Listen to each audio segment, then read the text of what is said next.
오늘 하세나 본문은 사도행전 6장 8절에서 15절까지의 말씀입니다. 스데반은 은혜와 능력이 충만해서 백성 가운데서 놀라운 일과 큰 기적을 행하고 있었다. 그때에 구레네 사람과 알렉산드리아 사람과 길리기아와 아시아에서 온 사람으로 구성된 이른바 리버디노 회당에 소속된 사람들 가운데에서 몇이 들고 일어나서 스데반과 논쟁을 벌였다. 그러나 스데반이 지혜와 성령으로 말하므로 그들은 스데반을 당해낼 수 없었다. 그러므로 그들은 사람들을 선동하여 스데반이 모세와 하나님을 모독하는 말을 하는 것을 우리가 들었습니다 하고 말하게 하였다.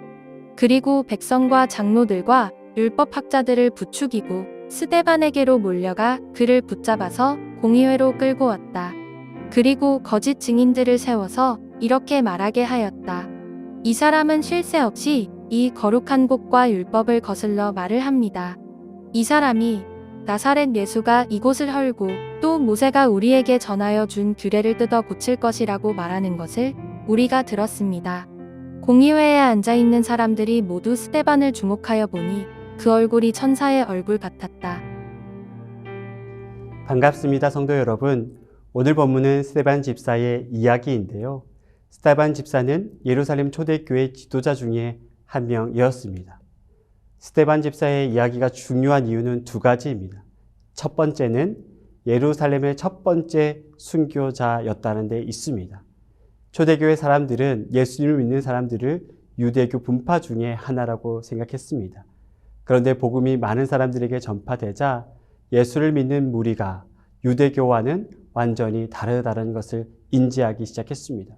그 결과 첫 번째 순교자가 나왔는데 바로 그 사람이 스데반 집사님이었습니다. 그리고 스데반 집사님의 이야기가 중요한 두 번째 이유는요. 스데반 집사님의 순교로 인해서 예루살렘 교회가 흩어지고 박해가 시작됐다는 데 있습니다. 하나님의 교회는 어려움이 없는 평안한 교회가 아닙니다. 하나님의 교회는 복음의 능력이 나타나는 교회입니다. 세상은 복음의 능력을 싫어하죠. 왜냐하면 복음은 세상의 더러운 죄악을 선포하고 정죄하기 때문입니다. 세상은 자신이 죄인이라는 것을 견딜 수 없어 합니다. 그래서 복음을 선포할 때 환난과 핍박이 따르게 되어 있죠. 오늘 본문도 마찬가지입니다. 오늘 본문을 보면요, 핍박이 있죠. 구레네인과 알렉산드리아인, 길라기아와 아시아에서 온 자유민들이 스데반 집사님과 논쟁을 합니다. 성경은 이들을 자유민이라고 말하는데요. 자유민은 해방된 노예를 말합니다. 타 지역으로 노예로 팔려갔다가 로마 시민권을 부여받고 다시 예루살렘으로 돌아온 사람들입니다. 과거의 조상들은 노예였을지 모르지만 현재는 로마 시민권을 가지고 있는 사람들이었죠. 그래서 그들이 돌아왔을 때 예루살렘의 기득권 세력으로 자리를 잡게 됩니다. 그런 그들의 입장에서 보면 스데반 집사님은 하찮은 존재들이었습니다. 그런데 자유민들의 심기를 스데반 집사님이 자극합니다. 자유민들에게 한 가지 자기의 의가 있었습니다.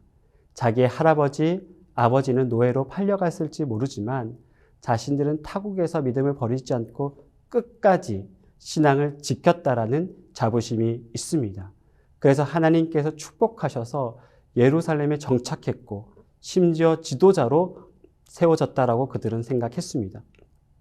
많은 사람들은 자유민을 부러워했을 겁니다. 노예가 로마 정부로부터 인정을 받고 로마 시민권을 얻는 경우는 흔한 일이 아니었습니다. 그런데요, 스데반 집사님은 그들에게 복음을 전합니다. 성령에 충만해서 자유민들에게 하나님을 아는 것이 중요하다고, 그들이 알고 있는 하나님은 잘못됐다고 선포합니다. 예수 그리스도만이 진정한 복음이라고 선포를 하죠. 사람들은 자기가 굳건히 믿고 있는 것을 부정당하면 견딜 수가 없어 합니다. 그래서 자유민들은 수단과 방법을 가리지 않고 스데반 집사님을 죽이려고 합니다. 11절에 사람을 매수하고요. 12절에 백성과 장로들을 충동질하고요. 급기야 13절에는 거짓 증인을 세워서 자신들의 정당성을 확보합니다. 스데반 집사님을 축출해내기로 작정을 한 것이죠. 하지만 스데반 집사님은 그들의 공격에 굴하지 않습니다. 오늘 본문 15절에 이렇게 말씀합니다. 공회 중에 앉은 사람들이 다 스데반을 주목하여 보니 그 얼굴이 천사의 얼굴과 같았더라. 스데반 집사님은 수단과 방법을 가리지 않는 공격에도 조금도 흔들리지 않습니다. 여러분, 어떻게 그럴 수 있을까요? 이유는 명백합니다. 스데반 집사님은 성령에 사로잡힌 사람이었습니다. 성령에 사로잡힌 사람은 세상에 속한 사람이 아니죠. 성령의 인도하심을 받는 사람입니다. 로마서 8장 14절에 이렇게 말씀합니다.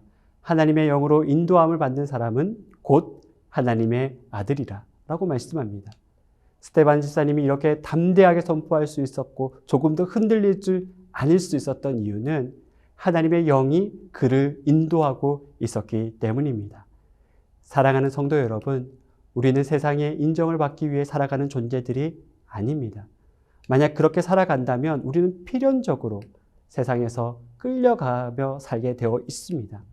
세상 속에 살지만 우리는 하나님의 영으로 인도함을 받는 사람입니다. 그리고 성령의 인도하심을 받고 살아갈 때 스데반 집사님처럼 흔들리지 않고 믿음으로 살아갈 수 있습니다. 오늘 하루도 성령의 인도하심을 받고 복음을 선포하며 살아가는 성도들이 되시기를 진심으로 축복합니다. 오늘의 하시조는 주변 사람들에게 안부 연락하기입니다. 외로움 가운데 있는 이들에게는 따뜻한 관심을, 힘겨움 가운데 있는 이들에게는 위로와 격려가 되겠죠. 오늘의 하시조 함께 하시죠.